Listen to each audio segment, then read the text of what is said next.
Buen día, que el Señor los bendiga. Gracias a Dios que nos permite un día más tener vida y salud en medio de esta pandemia para poder compartir su palabra. El día de hoy vamos a compartir un mensaje basado en el libro de Habacuc. Habacuc capítulo 3, los versos del 17 al 19. Habacuc 3, 17 al 19 dice así: aunque la higuera no florezca, ni en las vides haya fruto, aunque falte el producto del olivo, y los labrados no den mantenimiento, y las ovejas sean quitadas de la majada, y no haya vacas en los corrales. Con todo, yo me alegraré en Jehová, y me gozaré en el Dios de mi salvación. Jehová el Señor es mi fortaleza, el cual hace mis pies como de ciervas, y en mis alturas me hace andar. En esta noche quisiera compartir un mensaje de fe y esperanza. Le hemos llamado a este mensaje: el Señor es mi fortaleza. El profeta Habacuc fue un profeta que escribió en los últimos años del reino de Judá, justo antes de la conquista por los babilonios y poquito después del reinado del último rey piadoso, del último rey fiel a Dios, que fue Josías.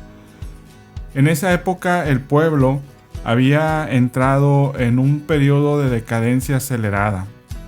Después de haber experimentado algo de reencuentro con el Señor en la época de Josías, a la muerte de Josías el pueblo se corrompió aún más y cayó de nuevo en una idolatría desenfrenada, y al mismo tiempo en medio también de una impiedad, de una injusticia rampante donde se violentaban a los más débiles.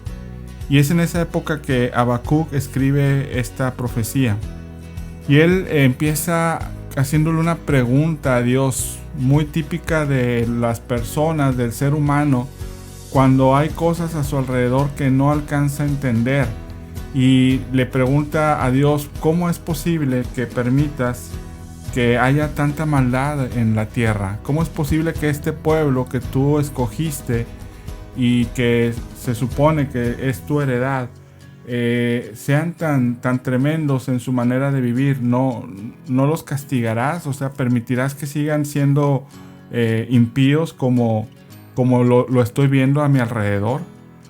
Y en esta manera Habacuc le estaba de alguna forma reclamando a Dios esa aparente falta de actividad del Señor en ese periodo. Pero entonces el Señor le contesta, y todo esto usted lo puede leer en el capítulo 1. Le dice: claro que estoy atento a esto, y yo voy a castigar a este pueblo, voy a castigar a tu nación, trayendo un pueblo que los conquistará y les hará pagar todos los pecados que han cometido contra mí. Los destruirán y los llevarán cautivos más allá de su tierra. Los caldeos, el pueblo de Babilonia, le dice el Señor, serán el instrumento de mi justicia. Y entonces Habacuc se queda más perplejo todavía. Dice: ¿pero cómo es posible? Le vuelve a preguntar al Señor: que uses a gente que ni siquiera te adora, que ni siquiera te conoce, para castigar a tu pueblo. Eso no me parece que sea lo correcto, lo adecuado. Y entonces ahí vemos algo muy típico del ser humano: el querer siempre entender los caminos de Dios y cuestionar por qué Dios hace lo que hace. En ese sentido, este libro me recuerda también al libro de Job. Cómo Job se queja ante Dios de no entender por qué le estaban a él ocurriendo cosas malas cuando él se consideraba justo y realmente era un hombre muy bueno. Pero es algo muy natural el ser humano: cuando llegan cosas inexplicables, queremos entender y cuestionamos a Dios por qué hace lo que hace. Y entonces Dios le vuelve a contestar a Habacuc en el capítulo 2: no te preocupes por entenderme lo que yo estoy haciendo. Yo soy soberano y tengo derecho a hacer lo que yo sé que debo de hacer para impartir justicia. Tú preocúpate por creerme a mí. Le dice el Señor le dice un pasaje muy conocido en Habacuc capítulo 2, verso 4. El justo por su fe vivirá. Le dice también el Señor, yo me voy a encargar de los caldeos en su momento. Ciertamente serán mi instrumento de justicia en este momento, pero ellos mismos también, si no se arrepienten, llegarán a sufrir también ellos el juicio por sus maldades. Pero esta reflexión que el profeta Habacuc hace que veamos el día de hoy es algo que nos deja una gran enseñanza. El Señor le dice a Habacuc, tú no te preocupes por entender lo que yo estoy haciendo. Tú sigue confiando en mí. Como le dijo a Pablo también, que te baste mi gracia. Yo tengo el control, yo sé lo que está pasando, yo sé por qué está pasando, yo sé hasta cuándo va a ocurrir esto, yo sé cuándo va a terminar y cómo va a terminar. Porque yo soy soberano, mis pensamientos no son tus pensamientos. Dice la palabra, como altos están los cielos de la tierra, así de altos están mis pensamientos. Entonces tú no te preocupes por tratar de entenderme. Hay veces que hay cosas que no entendemos y pareciera como que Dios está haciendo cosas que no nos hacen sentido, pero a Dios le hacen sentido y Él tiene el control y sabe por qué las está haciendo. ¿Qué es lo que debemos hacer nosotros en esas situaciones? Hoy mucha gente sufre por entender por qué Dios está permitiendo que pase lo que pase.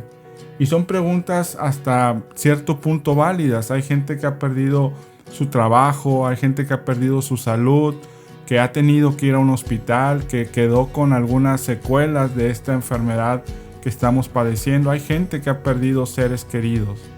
Y tal vez se están preguntando en su corazón, ¿por qué el Señor permite que pase lo que pase?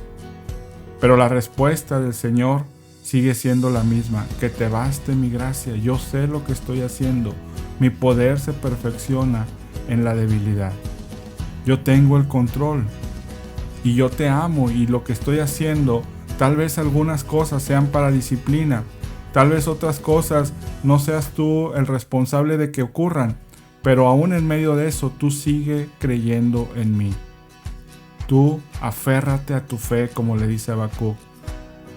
El justo por su fe vivirá, por su fe en Dios, por creerle a Él, no tan solo creer en Él, sino creer que sus promesas son ciertas y que si Él prometió guiarnos como un buen pastor, prometió darnos vida y prometió aliviar nuestras cargas, debemos de creerle a Él, aunque en este momento las circunstancias nos indiquen todo lo contrario.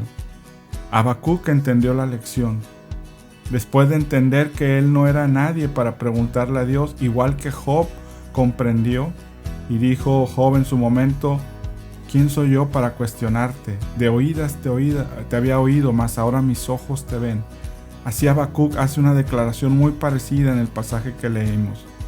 Dice, aunque todo alrededor se vea oscuro, aunque la higuera no florezca, aunque no haya frutos, aunque no haya ganado, es decir, aunque todo alrededor esté en contra de las circunstancias normales de la vida, aunque nada de lo que esté pasando ahorita me haga sentido, dice él, con todo, es decir, aún así, yo me alegraré en ti y me gozaré en el Dios de mi salvación. Eso es una declaración de fe. Y es lo que el Señor espera que nosotros hagamos en estos tiempos de dificultad. Aunque las cosas sean contrarias y no tengan sentido para nosotros, la fe consiste en creer que Dios está obrando y alegrarnos aún con todas estas cosas. Como dijo también el apóstol Pablo, regocijaos en el Señor siempre, siempre. Aun que estemos en la abundancia, como dicen Filipenses, o en la escasez, en la necesidad o en la saciedad, debemos de fortalecernos en el Señor, porque todo lo podemos en Cristo, que nos da esa fortaleza. Esa es fe, mi hermano, mi amigo querido. El confiar en el Señor, aunque la higuera no florezca, aunque no haya ganado, aunque no haya frutos. alegrarnos y gozarnos en el Señor, porque como dice el profeta Habacuc, Él es el Dios de nuestra salvación. Y finalmente concluye Habacuc diciendo: Jehová el Señor es mi fortaleza. Y ahí radica la fuerza para enfrentar cualquier desafío, por más incomprensible que sea para nosotros. Que el Señor es nuestra fortaleza, es nuestro refugio, es nuestra fuerza, es nuestro escudo. Y es en estos momentos cuando se demuestra la verdadera fe que tenemos en nuestro corazón. Creerle a Dios en los momentos de la paz, en los momentos de la prosperidad, en los momentos de la calma, es relativamente fácil. Pero creerle a Dios y seguir confiando en Él en medio de cualquier situación, por crítica que sea, eso es fe. Termina diciendo Habacuc: Dios hace mis pies como de ciervas y en mis alturas me hace andar. Cuando habla de esto se refiere como a esas ciervas o a esas cabras monteses que pueden andar en los desfiladeros firmes sobre la roca, aunque estén al borde del precipicio, se sienten firmes porque sus pies están asentados en la roca. Cuando nosotros experimentamos esta clase de fe, podemos andar al borde de la catástrofe como la que a Habacuc le tocó ver en su profecía, y aún así decir: me alegro y me gozo en el Dios de mi salvación, porque Jehová el Señor es mi fortaleza. Que Dios permita que usted abrace esta fortaleza, esta fe, como Habacuc. El nombre de Habacuc precisamente significa el que abraza. Que usted sea un Habacuc abrazando las promesas de Dios para su vida, abrazando la fe en el Señor, creyéndole a Él, porque el Señor es su fortaleza. Oremos. Padre Santo, en esta noche te agradecemos, Padre, por tu palabra. Gracias por esta palabra que a Habacuc tú le hiciste comprender, Señor, después de esas dudas existenciales que muchos tenemos, Padre, que reflejan mucho el carácter humano, Padre, de querer entenderlo todo, de querer encontrarle lógica a todo y de que todo nos haga sentido, Señor, cuando lo que debemos hacer, como lo hicieron estos hombres tuyos, Habacuc, Pablo, Pedro, Job y todos los héroes de la fe, ellos se afianzaron, Señor, como viéndote a ti, al invisible, Señor, y creyéndolo y saludándolo aún de lejos, Padre. Ayúdanos, Padre, a tener esa clase de fe y poder, Señor, vivir por esa fe en ti. Gracias, Padre, en el nombre de Jesús. Oro por todos los que escuchan este mensaje. Amén. Que Dios los bendiga mucho. Hasta mañana.